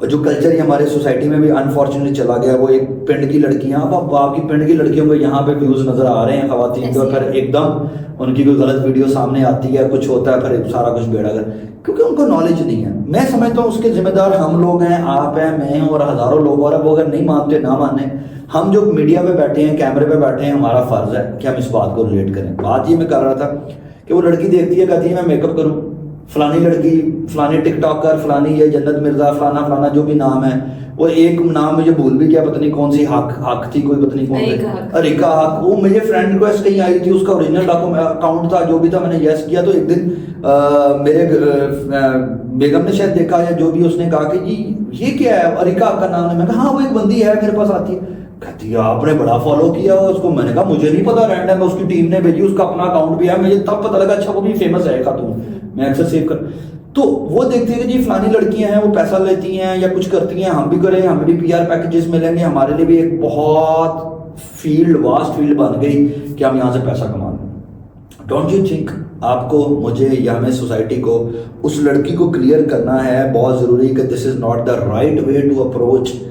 मैं आपका कंटेंट जानता हूँ, अभी तक का जानता हूँ, आगे क्या हो, आपकी टीम का आपको क्या गाइड करे, आहिस्ता आहिस्ता बन जाए, वो एक अलग बात है। Otherwise you know me very well, मैं तो फ़ोन करके आपको 2-4 बातें भी सुना दूंगा कि ये आपने गलत काम किया, ये ठीक है, जहाँ तक okay. So the point is you what you से, उस आने वाली लड़की या उस लड़के को, खास तौर पर स्पेसिफिकली लड़कियाँ, कि इस फील्ड में आएँ, किस तरीके से आए, क्या चीज़ बहुत इंपॉर्टेंट है कंटेंट में, और फ्यूचर क्या किस कंटेंट का हो सकता है, इसके ऊपर जरूर खुल के बेशक बात करो। अपना मुझे कहते हैं ना अनकही बातें करो, जो कि तुम इस फील्ड की बात है, तुम जो अंडरस्टैंड करती हो कि यार ये चीज़ ऐसे है, हमारी मोरालिटीज़ भी कुछ चीज़ों को देखनी पड़ेगी। मैं नहीं चाहता कल को आपकी खबर लगे, एग्जाम्पल आके कोई लड़की उठ के कहेगा कि हाँ जी मैंने तो लाइबा से ये सीखा था, हाँ जी मैंने तो दिल साहब से ये बात सीखी थी। I don't want this. जहाँ तक आपने बात की है कि इस फील्ड को लेके कि इस अगर कोई एक लड़की है स्पेसिफिकली वो चाहती है कि मैं, क्योंकि अब अगर देखा जाए ना इन जनरल, तो कहीं ना कहीं आपकी पब्लिक प्रोफाइल ना एक बेसिक नेसेसिटी बनती जा रही है with the passage of time. जो उससे आगे आने वाली नस्ल है उसके लिए तो कुछ ज्यादा ही, और मार्केट में कंपटीशन इतना ज्यादा है कि आप उस चीज को रोक नहीं सकते। हाँ, इसमें छोटी सी बात ऐड करूंगा। मैं अक्सर स्टूडेंट को पता ट्रेनिंग साइड में मैं उनको ये गाइड करता हूँ, मैं देखो क्यों जरूरी है, इसकी एग्जांपल कॉमन है, मैं शायद रिलेट करने के लिए। आप कहीं पे भी अप्लाई करते हो ना इंटरनेशनल स्कॉलरशिप या फलानी जगहों पे या किसी कॉन्फ्रेंस पे, तो आपसे आपके लिंक्डइन, आपके यूट्यूब, आपके फेसबुक, ये 3-4 प्लेटफॉर्म्स की लिंक्स जरूर मांगते हैं। जैसे मैं पहले बात करी थी कि अगर आप मतलब आपकी पब्लिक प्रोफाइल होना वो एक बेसिक नेसेसिटी बनती जा रही है वक्त के साथ साथ, तो उसके अंदर कुछ 2-3 चीज़ें जो कि बहुत ज़्यादा इंपॉर्टेंट है स्पेसिफिकली एक लड़की के लिए समझना। कि अगर एक लड़की चाह रही है कि ठीक है अर्निंग प्लेटफॉर्म, यस है अर्निंग प्लेटफॉर्म, ये आप अर्न कर सकते हो, लेकिन मैटर ये करता है कि आप किस तरीके से अर्न कर रहे हो यहाँ से। आइदर आप कोई ऐसा कंटेंट अपनी ऑडियंस को दे रहे हो जो कि एक्चुअल में उनके लिए भी यूजफुल है और उससे आपको भी कोई हार्म नहीं हो रहा, क्योंकि आपके पेरेंट्स भी आपको किसी चीज़ से तभी रेस्ट्रिक्ट करते हैं जब उनको पता होता है कि यार कुछ सही नहीं है, या एट सम पॉइंट ये चीज़ हमारे बच्चे के लिए हार्मफुल हो सकती है, तो तभी वो आपको मना करते हैं कि अच्छा ठीक है don't go for the public profiles और ये वो वगैरह। फिर एआई का भी दौर है, आपकी वीडियो कब कौन कैसे किस तरीके से उसको फेकनेस, उस टाइम पे आप उसको जस्टिफाई नहीं कर सकते कि ये मैं हूँ मैं नहीं हूँ, क्योंकि एक दफा जो चीज़ मीडिया पे आ गई है वो आ गई है, या तो आपके बहुत कोई लिंक्स हैं तो आप उसको रिमूव करवा लो, बट एक चीज़ जब एक ऑडियंस के सामने आती है तो फिर वो बहुत मुश्किल है उसको दोबारा से आपकी एक इमेज रिक्रिएट करना।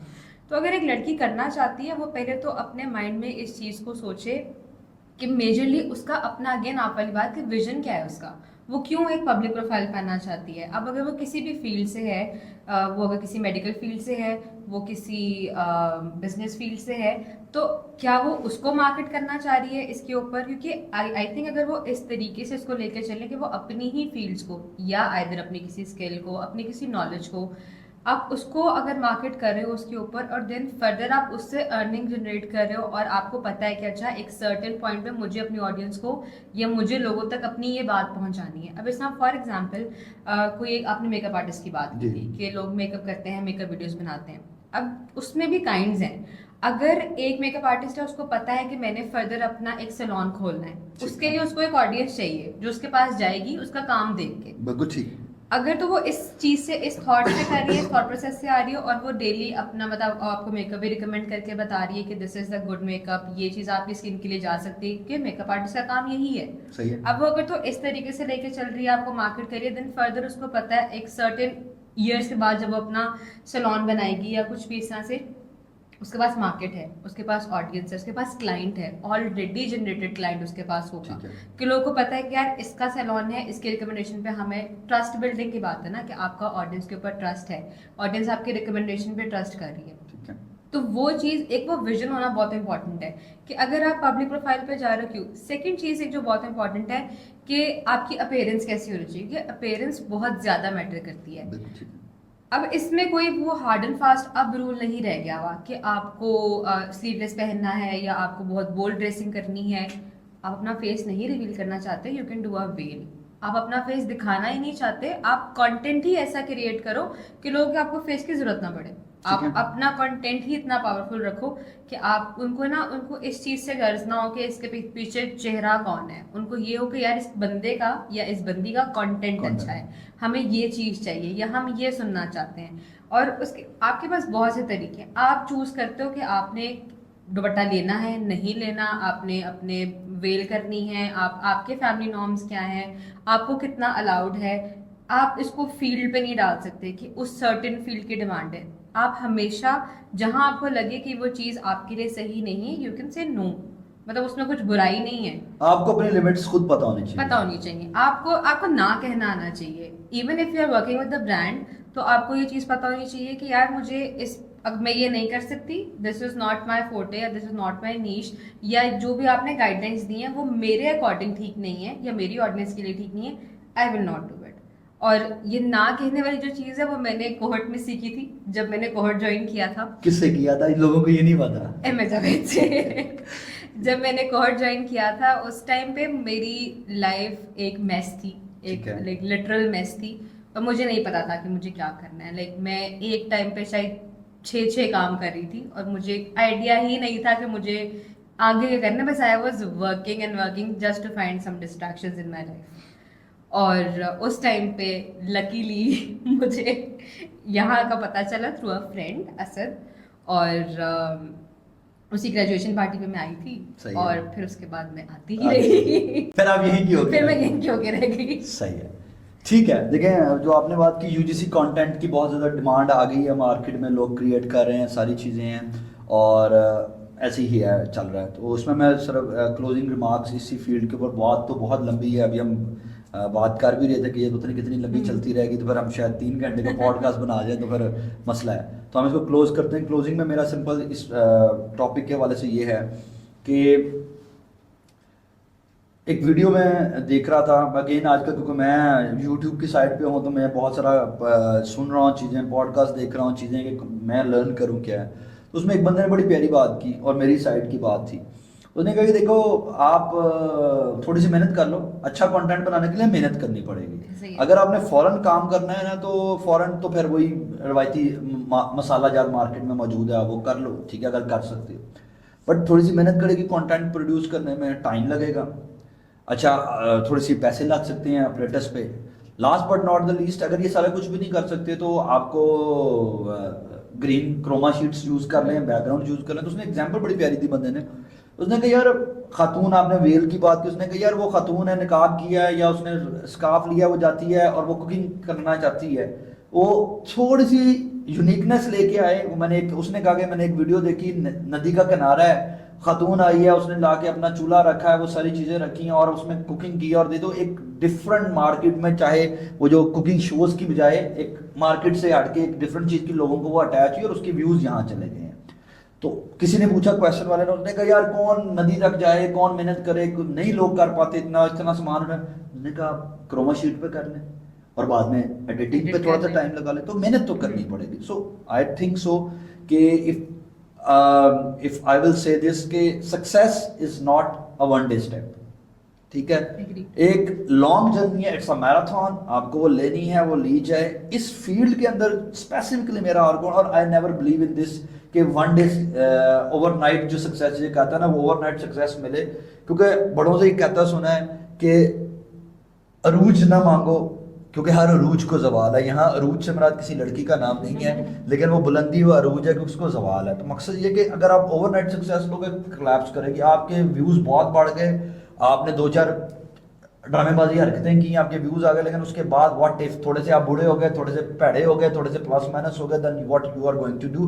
मैं अनफॉर्चुनेटली हम बहुत सारे मीडिया पर्सनालिटीज़ को देखते हैं, एक्टर्स है जी, बहुत कच्चे घर में, टूटे घर में, एक स्टार थे, अब ये क्योंकि वो चीज़ को हमने लॉन्गर रन में लेकर चलना है। तो यहाँ तक तो हम इस चीज़ को टॉपिक पे आते हैं।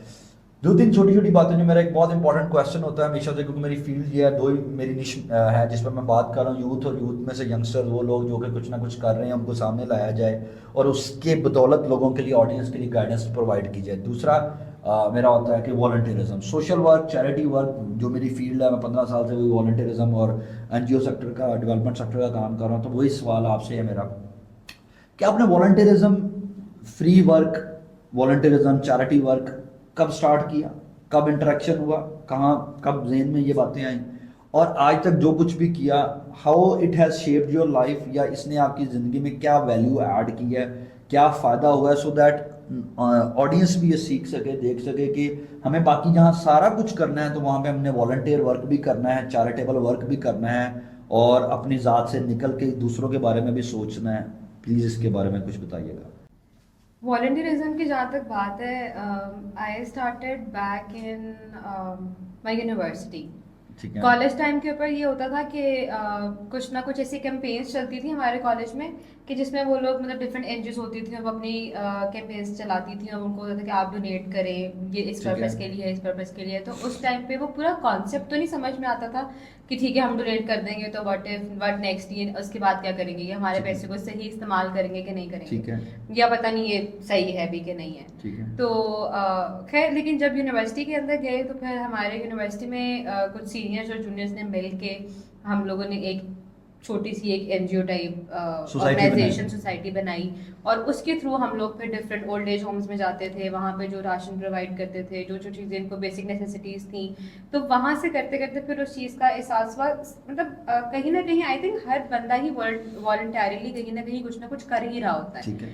और मेरे लिए volunteerism is not like only restricted to कि आप सिर्फ चैरिटी करो या फिर आप किसी की हेल्प करो, बट इट ऑल्सो के आप अपनी लाइफ में कितना वॉलंटरली डिसीजंस लेते हो। ठीक है। मतलब जिस तरह मैंने अपनी यूनिवर्सिटी के अंदर जो है वो मतलब मेरा कोई बिजनेस रिलेटेड फील्ड नहीं थी, मैं तो मेडिकल की स्टूडेंट थी, बट स्टिल अगर मेरी किसी भी सोसाइटी में कोई ऐसी कोई वॉलंटरली कोई काम करने के लिए आता था कि वो होता था फॉर एग्जांपल बिजनेस के अंदर या कोई इस तरह से, ठीक है। आई रिमेंबर कनेड में बिजनेस वीक होता है, अभी भी स्टिल होता है, उसके अंदर they wanted an ambassador and I like volunteer for it कि ठीक है आई वांट ठीक टू है। Do it, I got selected and I like it was just a step कि हाँ मुझे करना है, I want to try new things ठीक है। न्यू थिंग्स और डिफरेंट थिंग्स।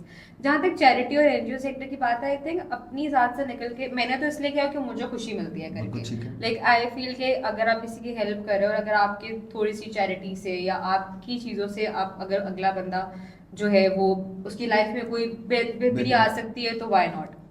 जहाँ तक बात है कि इससे मैंने सीखा क्या, तो सरेंडर करना। ठीक है। मतलब आप अपने आप को सरेंडर करो हालात के आगे चीज़ें करते, प्लस आपको जब आप मतलब मैंने कभी वैसे एज चैरिटीज कभी मतलब कोई ऐसे डोनेशन वगैरह इकट्ठी तो नहीं की, but I remember one time university में की थी, और उस टाइम के ऊपर मतलब बस हमें होता था कि कोई हमें 10 रुपए भी देगा ना तो हम ले लेंगे, like even if it 5 rupees और 10 rupees, but we want donation कि एक आपको ना एक सेंस ऑफ रिस्पॉन्सिबिलिटी भी आती है कि आपने एक सर्टेन टाइम है आपके पास और आपने उस टाइम के अंदर आपने एक सर्टेन बंदे का ये काम करवाना है, तो एक वो रिस्पॉन्सिबिलिटी होती है, कहीं ना कहीं एक वो इमोशनल अटैचमेंट हो वो चीज़ भी जाती है कि यार इसका काम होना चाहिए, मतलब वो अफोर्ड नहीं कर सकता या समहाउ वो पब्लिकली अपने आप को नहीं एक्सप्लॉइट कर सकता, या वो नहीं अगर डिमांड करा बट ही और she is a needy person, तो आप उसकी वो चीज़ को पूरा करो। तो I think sense of responsibility आती है, प्लस आपको अपने बारे में काफ़ी कुछ पता चलता है कि आपके अंदर आइदर वो लीडरशिप क्वालिटीज़ और वो टीम को एक लेके चलना, या फिर आप वो सब चीज़ें कर सकते हो या नहीं कर सकते। तो I think volunteerism is itself बहुत ज़्यादा इंपॉर्टेंट है एक इंडिविजुअल के लिए भी। तो अब बेशक एक थोड़ा टाइम के लिए आप कोई वॉलंटियर वर्क करो, but I think it's important आप कोई मतलब कहीं ना कहीं किसी ना किसी एनजीओ के साथ या किसी ना किसी टीम के साथ कनेक्टेड जरूर रहो, ताकि आप अपनी लाइफ में भी उसको Growth और आप थोड़ा ग्राउंडेड भी रहते हो इस चीज़ से। दैट्स व्हाट आई ह्यूमिलिटी, बिल्कुल ठीक है। अच्छा, अभी एक सेकंड लास्ट में भी क्वेश्चन है। अभी ऑफ द रिकॉर्ड कुछ बातचीत हो रही थी जब हमारी कैमरा ऑफ थे, तो आपने भी एक अच्छा क्वेश्चन दे दिया जिस पे मैं बात करना चाहता हूँ। हमारा नौजवान बैठक होती है, अब स्मोक की वजह से हम नहीं कर पा रहे, विंटर में हम ज़्यादातर करते हैं, गर्मियों में होती नहीं है यहाँ पे, तो उसका मकसद सिर्फ ये होता है कि हम एक टॉपिक रखें, उस पर डिस्कशन करें, तो उसमें बहुत सारी राय आपकी भी मुझे पता है, बहुत सारी कॉन्सेप्ट की। So marriages, so young girls, boys even, they मैंने अब नोट किया है, they don't talk about marriages, they don't want to get into it जल्दी, ठीक है। There are some fears maybe somehow, क्योंकि आपका तल्लक उन लोगों के साथ भी रहता है, आपके डाइटिशियन होने के नाते, फिर साइकोलॉजिस्ट और इस तरह के लोगों से आपकी ऑडियंस है, मुझे आइडिया है। तो I just want to know your own personal opinion about this thing. Obviously कभी ना कभी आपकी भी होनी है, ठीक है, आपने करनी है, गालबन होनी तो है ही है, जब करेंगे आप। Plus what do you think, society क्या कहती है इस बारे में, यंगस्टर यूथ के? हम तो थोड़े से बूढ़े हो गए हैं तो हमें इसमें लगता है, बट मे बी आप थोड़े से इसके why people, is it right question, are marriages scary या is marriage scary? If not, then, or if yes, then what you think maybe? Marriage is scary. Okay. Marriage is very scary. ठीक है। Why is it so? I remember आपने बात की कि NDA में आती थी और उसमें भी एक टॉपिक था arrange marriage versus love marriage. अच्छा, अब और मैंने उस पे आर्टिकल में लिखा था। असल में मसला ये लाइबा, मसला पता क्या है, हमने वो उस पूरी सीरीज के अंदर जब किया है ना, जब जब मैरिजेस की बातें की, arrange marriage versus love marriage, what is the right या ideal time to get marriage, उसके ऊपर हमारी ना रश इतना होता था। उसके बाद फिर ठीक, खैर आप बताओ, उस पर आर्टिकल भी लिखा लोगों को गया। शादी का कॉन्सेप्ट पसंद है, बट अगर कोई इसको उस लिहाज से देखते हैं ना कि लाइक शादी के बाद एक रिस्पॉन्सिबिलिटी भी आती है आपके ऊपर, तो आई थिंक हम उस आइडिया से डरते हैं। ठीक है। और for me nowadays marriage is scary. ठीक लाइक है। मुझे कोई पर्सनली पूछे तो मुझे शादी से डर लगता है। ठीक है। कुछ साल पहले शायद अगर मुझे कोई कहता, मैं कहती कि नहीं ठीक है, आई रिमेम्बर एवरीथिंग। हाँ ठीक है। मैं कहती नहीं ठीक है। बट अब ये है कि और मुझे लगता है इसका मेजर रीजन ये है, कुछ मीडिया का इन्फ्लुएंस भी बहुत ज्यादा है इसके ठीक है। अंदर। क्योंकि हर कोई मीडिया पे कपल्स हैं, वो अपने आप को आइदर या तो वो बहुत ज्यादा परफेक्ट है या फिर कुछ गड़बड़ है, कुछ कुछ खराब है। मतलब या तो अपनी लाइफ को पोर्ट्रे इस तरीके से कर रहे हैं, Glorify कर ठीक दिया है, जाने। बहुत ज्यादा ग्लोरीफाई कर दिया है।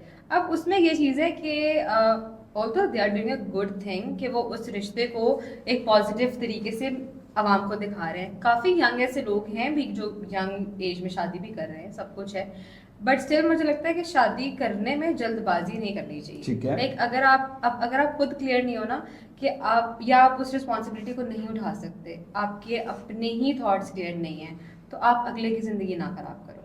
अच्छा, मैं इसमें एक ऐड ऑन करना चाहता हूँ, क्योंकि देखो जितना मैं तुम्हें जानता हूँ और जो लाइफ के अंदर रिस्पॉन्सिबिलिटीज ही तो तुमने ली है, सारी जिंदगी रिस्पॉन्सिबिलिटी तो ली है। कब अपनी एजुकेशन की जिम्मेदारी, जब बात कर लो, इट्स अ लॉन्ग डिबेट, मैं उस डिबेट में नहीं जा रहा। तुमने बाहर पढ़ने जाना है, क्यों जाना है, नहीं जाना, जब बात की वो एक बिल्कुल नई डोमेन है। I know it very well, और आपके क्लोज शायद लोग भी जानते हैं, और जो नहीं जानते हैं वो क्वेश्चन करके पूछ लें तो हम फिर जवाब दे दें या जो भी है।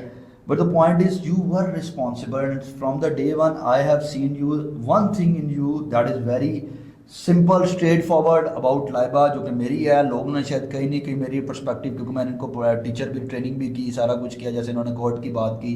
The point is very simple and very straightforward कि she was and she is the responsible person.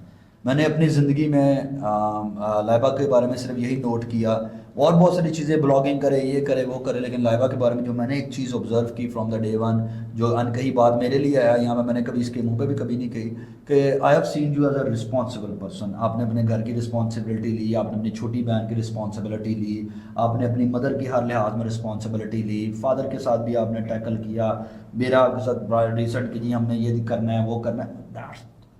अब वो बंदी कह रही है कि मैरिज इज स्केरी एंड साथ अटैच करती है कि रिस्पॉन्सिबिलिटी। मुझे लगता है कि मैं भी ये लिबर्टी लेना चाहता हूँ एक और ऑडियंस के साथ साथ, आपकी भी क्लैरिफाई करने के लिए, कॉन्सेप्ट में भी शायद काम आ जाए, कि कौन सी रिस्पॉन्सिबिलिटी स्केरी लग रही है इस पर्टिकुलर। तुम रिस्पॉन्सिबिलिटी तो कभी नहीं घुराती, फिर क्या लग रहा है? नहीं, उसके अंदर ये चीज़ है कि अगर मतलब एक चेकलिस्ट तो नहीं मैं उसे कहूँगी, बट जिस तरह मतलब आप जिस तरह न्यूज़ देखते हो या आप अपने इर्द गिर्द के, आप आइदर अरेंज मैरिज देख लो या लव मैरिज देख लो, आई एक्सेप्ट द फैक्ट कि मसले हर रिलेशन में होते हैं। वो आपकी शादी है या इवन आपके पेरेंट्स, आपके फ्रेंड्स, किसी के साथ भी आपका रिलेशन है, हर रिश्ते में मसले आते हैं, आपको उसको टैकल करना पड़ता है। लेकिन आजकल वो चीज़ थोड़ी इस तरह से हो गई है कि it's very one sided thing, कि अगर एक बंदा कर रहा है तो वही कर रहा है, अगला बंदा सिर्फ एक्सपेक्ट ही कर रहा है कि यार अच्छा ठीक है, उसी की रिस्पॉन्सिबिलिटी है, वही रिश्ता चलाएगा तो चलेगा, मैं नहीं करूँगा। वो एक चीज़ आ जाती है। और अब बाकी रिश्तों में तो शायद ये चीज़ बर्दाश्त कर लो कि अच्छा चलो ठीक है यार, फ्रेंडशिप है, कुछ भी है, अगर वो नहीं करा टूट गई होगी। बट शादी एक ऐसी चीज़ है कि आप कैसे एक्सपेक्ट कर सकते हो कि अगला बंदा उसमें अपनी बिल्कुल भी एफर्ट पुट ना करे। कि मुझे ऐसा लगता है कि आपकी शादी कभी लाइक आपका जो भी रिलेशन है 50-50 नहीं हो सकता। देयर आर सम डेज जब शायद मैं अपना 80% दूंगी, अगला पर्सन जो है वो अपना शायद 10% दे पा रहा होगा। शायद कुछ दिन ऐसे होंगे जहाँ पे मैं अपना 20% दे पा रही हूँ अगला, लेकिन उस टाइम पे मैं एक्सपेक्ट करूंगी, अगर मैं नहीं भी एक्सपेक्ट करी तो अगले बंदे में एटलीस्ट इतनी सेंस तो होनी चाहिए या एटलीस्ट वो समझ होनी चाहिए कि वो अपना उस टाइम पे 80% देना चाहे, ना कि उस टाइम भी मुझसे डिमांड करे कि नहीं अच्छा देखो, उस रिश्ते में 80% तुम ही दो। बहुत बेहतरीन। अब मैं इसमें एक और question, do you have ever listen to it कि मैरिज इज स्केरी, ये मेल साइड पे भी सुना हो, और अगर मेल साइड पे सुना तो कितना कुछ सुना होगा। मैं अपने ओपिनियन में ये कहूँगा ज़ाती तौर पे, आपको पता है मेरा बहुत हल्का वसी है, मैंने आज तक किसी मर्द के मुंह से, किसी बॉय के मुंह से नहीं सुना कि marriage is scary. It is always a girl saying that, being a mother, being a male, I am saying this, ठीक है, कि कांट वी से कि यार हमारे एंड पे भी मुश्किल है। मैं आपकी जिस साइड पे जो आप ना, मैं अल्टीमेटली आपको उसी पॉइंट पे लेके आ रहा हूँ कि जो हमारा, मुझे लगता है कि हमारे डिस्कशन है अब, लेकिन आपका मैं एक और राय जानना चाह रहा हूँ, फिर मैं आता हूँ, फिर शायद मे भी आप मेरी इस बात से एग्री कर जाएं, ऑडियंस करे ना करे, ऑडियंस के ऊपर है। कभी सुना है? अगर सुना है तो वेल एंड गुड, अगर नहीं तो फिर हम, आपको लगता है कि ये फीमेल साइड क्यों है, मैं फिर उसके अपना ओपिनियन देना चाहूँगा। नहीं, जहाँ तक बात है ना कि अब किसी बंदे से या किसी लड़के से, मेल फिगर से, कि ऑब्वियसली मेरे मेल फ्रेंड्स हैं, हम जी, अक्सर जी। डिस्कशन करते हैं इस चीज़ के बारे में, बहुत रेयर सुनने को मिलता है कि किसी लड़के की साइड से सुनने को मिले कि यार मुझे शादी से डर लगता है या मुझे शादी नहीं करनी। लड़कों की साइड, मैं नहीं कहती कि उनकी लाइफ में मसला नहीं है या वो शायद उनके ये फेयर्स नहीं है, उनके भी हैं, क्योंकि अगर मैं यहाँ पे न्यूट्रल होकर बात करूँ तो आजकल लड़कियां भी सब कुछ ही करती हैं, और कई जगह पे लड़कियां ज्यादा खराब है। बिल्कुल ठीक है। अगर लड़का मे बी वो साथ देना चाह रहा है तो लड़की नहीं चाह रही भाई, वो कहती है कि नहीं मुझे नहीं चाहिए तुम्हारा साथ, मुझे ये या burden नहीं चाहिए, मैं मुझे। खुद कर हाँ, लूंगी, या यार, ठीक है independent हूँ मैं। इंडिपेंडेंट हूँ मैं। इंडिपेंडेंस का मतलब ये थोड़ी है कि आपको बंदा नहीं चाहिए भाई, बिल्कुल। बंदा तो चाहिए ना। बहुत सब तो- नहीं चाहिए अब। हाँ, अब बहुत को सब अब नहीं- नहीं अब नहीं चाहिए। चाहिए। अब वो क्यों नहीं चाहिए, जो मुझे ऐसा लगता है कि वो इसलिए नहीं चाहिए कि उन्हें कहीं ना कहीं ये चीज लगती है कि अगर हमारी लाइफ में कोई बंदा आएगा तो वो हमें हर चीज से रिस्ट्रिक्ट कर देगा, यानी Dictate करेगा। वो मुझे डिक्टेट करेगा कि तुम सर्टेन वे में ड्रेस करो, या तुम इतने बजे उठो, इतने बजे सो, या कुछ भी अपना ये पैशन फॉलो मत Agreed. करो, जॉब मत करो, इस तरह की चीजें। तो लड़कियों में, क्योंकि लड़के को तो कोई नहीं कहेगा भाई जॉब मत करो, उसको तो सब कहेंगे भाई जाओ जाके कमाओ। तो ये कुछ सर्टेन फेज है जो लड़कियों में शायद अब ज्यादा होते जा रहे हैं with the passage of time, और यही शायद एक वजह भी है कि लड़कियां जो ये इंडिपेंडेंट वाली चीज आती जा रही है, वो सिर्फ इसलिए भी आ रही है। इंडिपेंडेंस क्यों चाहती हैं लड़कियां? वो सिर्फ ये कहती हैं कि अगर हमारे पास इतनी इनकम हो कि हम अपने सारे खर्चे तो उठा लेंगे, और फिर नेक्स्ट वो मैरिज से पहले ही होता था कि अच्छा ठीक है लड़के के पास पैसा है तो लड़की की शादी कर दो। क्यों? क्योंकि लड़की उस पर डिपेंडेंट हो जाएगी, ऐसे।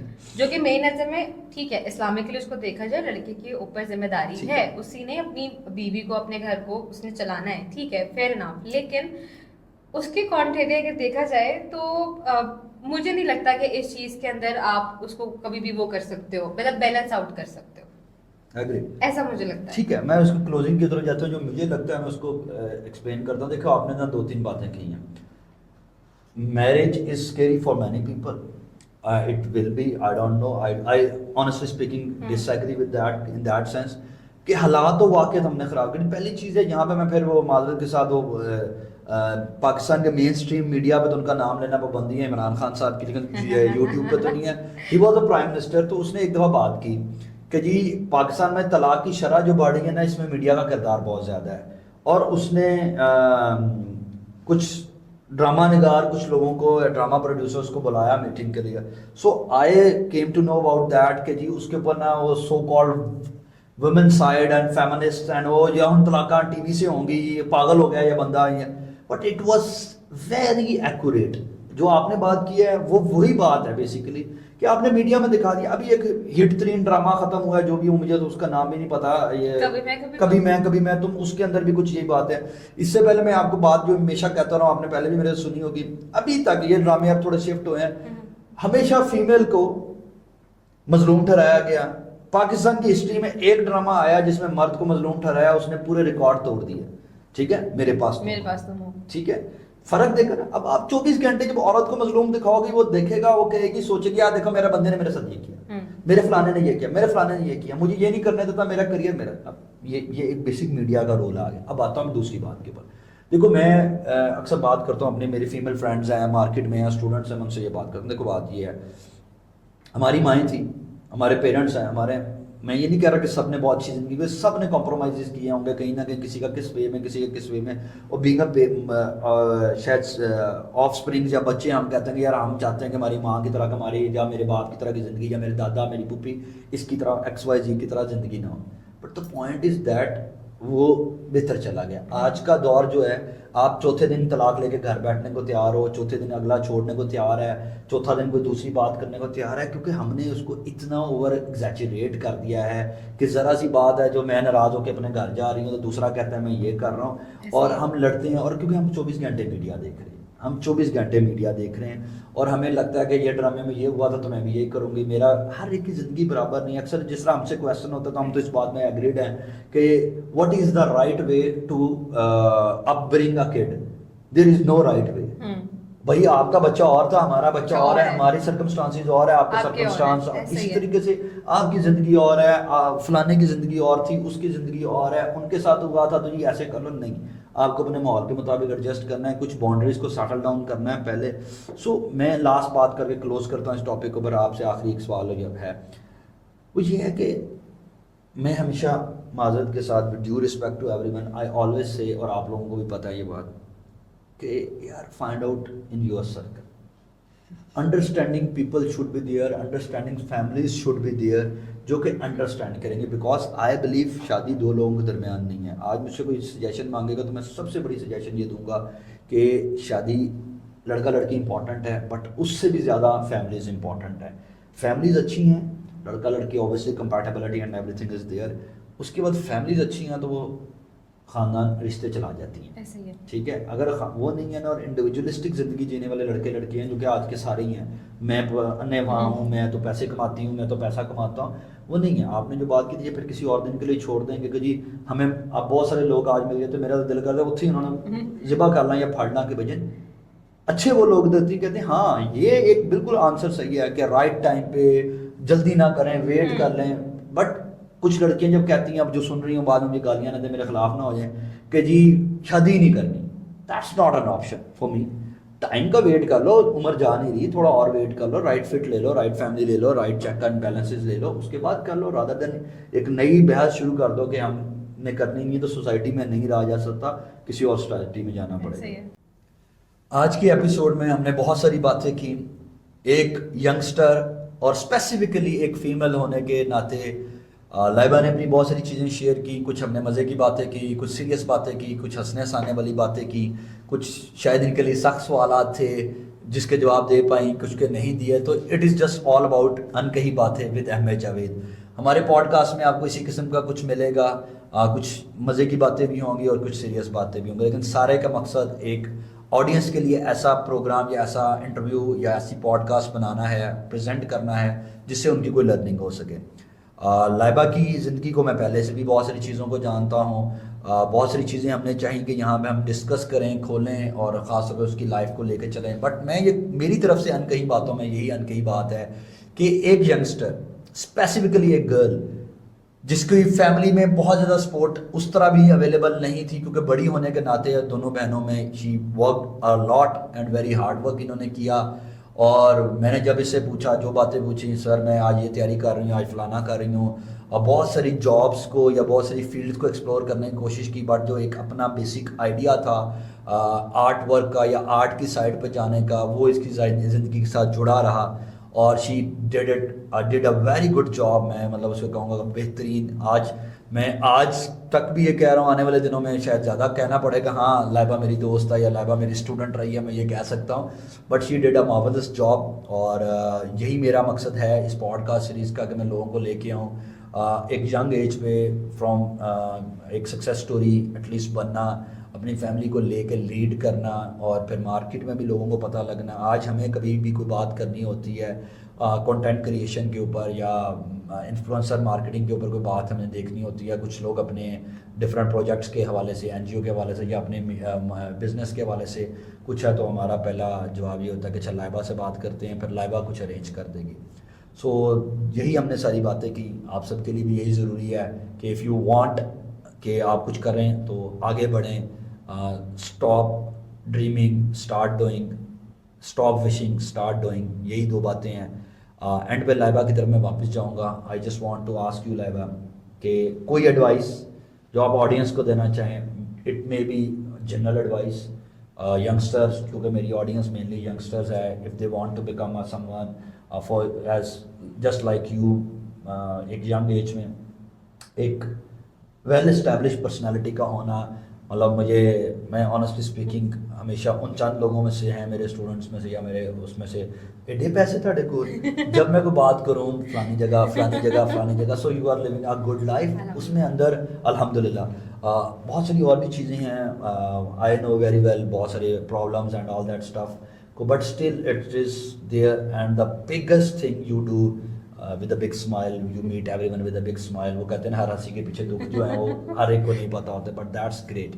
सो एज दैट पर्सन, यंगेस्ट खातून, मैं यंगेस्ट ही कहूँगा क्योंकि आप टीन एज से थोड़ा सा ज़्यादा, मुझे भी शौक लगा कि मैं आपकी एज है, मैं यहाँ की डिस्क्लोज नहीं करूँगा, but as a young person आप यहाँ तक पहुँचे और एक establish and making good money. अब आप चाहो तो इसी में बहुत आगे जा सकते हो, अगर फर्दर पंगे जो कि आपकी ज़िंदगी में हैं, you want to do that, तो वो करोगे। तो कुछ भी ऑडियंस के लिए कहना चाहो क्लोजिंग नोट्स पे, उसके बाद फिर हम आपसे इजाज़त लेंगे और आपका शुक्रिया दोबारा ऑफिशियली भी अदा करेंगे। वैसे तो बहुत ज़्यादा मतलब अनकही बातें हुई हैं यहाँ ठीक पे, है। बहुत कुछ ऐसा डिस्कस हुआ है जो कि like I always want to talk about it, लेकिन कोई ऐसा प्लेटफॉर्म मिलता नहीं है जहाँ पे आप उसके बारे में बात कर सको ठीक है। फ्रीली। तो थैंकफुल टू यू कि आपने एक ऐसा प्लेटफॉर्म दिया है जहाँ पे हम आके अपनी थॉट्स को एक्सप्रेस कर सकते ठीक है। हैं विदाउट इवन थिंकिंग के बाद में लोग क्या सोचेंगे उसके ठीक बारे है। में। तो ऑडियंस के लिए यही चीज़ है कि what I believe and what I learn कि नेवर स्टॉप एक्सप्रेसिंग योरसेल्फ। माशाल्लाह। और उसके अलावा ये कि जिस टाइम पे भी आपको डिसीजन लेने का टाइम आए ना, जो उस पॉइंट पे जो राइट डिसीजन लगे वो ले लो विदाउट इवन थिंकिंग कि इसके बाद क्या होगा, क्योंकि उसके बाद जो होना है वो होना ही है। आप उसको जो भी डिसीजन लोगे उसके बाद उसके कोई ना कोई कॉन्सिक्वेंसेस निकलेंगे ही। वो बाद में ही पता चलता है एक सर्टेन टाइम के बाद कि आइदर ये मैंने सही लिया है या गलत डिसीजन ले लिया। सही डिसीजन लोगे तो बेहतरी हो जाएगी लाइफ में, गलत लोगे तो कुछ ना कुछ सीख लोगे उससे। तो इट्स नेवर के मतलब कोई नुकसान नहीं है उसका, तो डिसीजन ले लेना चाहिए instead of like staying confused. और अपने लाइक अपनी फीलिंग्स को, अपने इमोशंस को, जो भी आप सोचते हो ना, आई थिंक उसको एक्सप्रेस करना बहुत ज़रूरी है in life as a person, like हर रिलेशन के अंदर, इवन आपके जॉब सेक्टर्स। लाइबा ने जहाँ पे बात ख़त्म की वहीं से मैं इनको ऐड ऑन करके क्लोज करूँगा एंडिंग नोट्स। मैं हमेशा ज़िंदगी में यही कहता हूँ कि डिसीजन मेकिंग ज़िंदगी का एक बहुत इंपॉर्टेंट एलिमेंट है। हम ज़िंदगी में एक काम जो शायद नहीं करते वो ये है कि टाइमली डिसीजंस नहीं लेते। हमें लगता है कि शायद हमारा ये डिसीजन सही नहीं है, गलत है, लेकिन मेरा मानना ये है कि ज़िंदगी में कोई भी डिसीजन 100% राइट और रॉन्ग नहीं होता। जो चीज़ सबसे ज़्यादा इंपॉर्टेंट है लाइफ में, उनमें से एक चीज़ ये है कि आप वक्त पे डिसीजन ले लें, बाकी जो होगा वो देखा जाएगा। लेकिन उससे पहले प्री रेक्विजिट जो है डिसीजन मेकिंग के वो पूरे करें, वो जांच पड़ताल ज़रूर करें। सो ये थी हमारी podcast. Once again thank you Laiba का कि वो आज आई। Stay tuned with us for next episodes, next podcast. इस पॉडकास्ट में क्या अच्छा लगा, क्या नहीं अच्छा लगा, फीडबैक ज़रूर दीजिएगा। लाइक, सब्सक्राइब और शेयर ज़रूर कीजिएगा, सो दैट ये हमें ये कॉन्फिडेंस देगी कि आप ऑडियंस ये चीज़ों को देख रहे हैं, इस कंटेंट को देख रहे हैं और पसंद कर रहे हैं, सो दैट मैं मज़ीद ऐसे लोगों को आपके सामने लेके आऊँ, डिफरेंट फील्ड से लेके आऊँ। और last but not the least, अगर आप में से कोई भी चाहता है कि वो मेरा गेस्ट बने इस पॉडकास्ट सीरीज़ के अंदर, तो please do let me know via comment section या मुझसे रब्ता कर लें। आप सबका बहुत शुक्रिया। मिलते हैं नेक्स्ट एपिसोड में।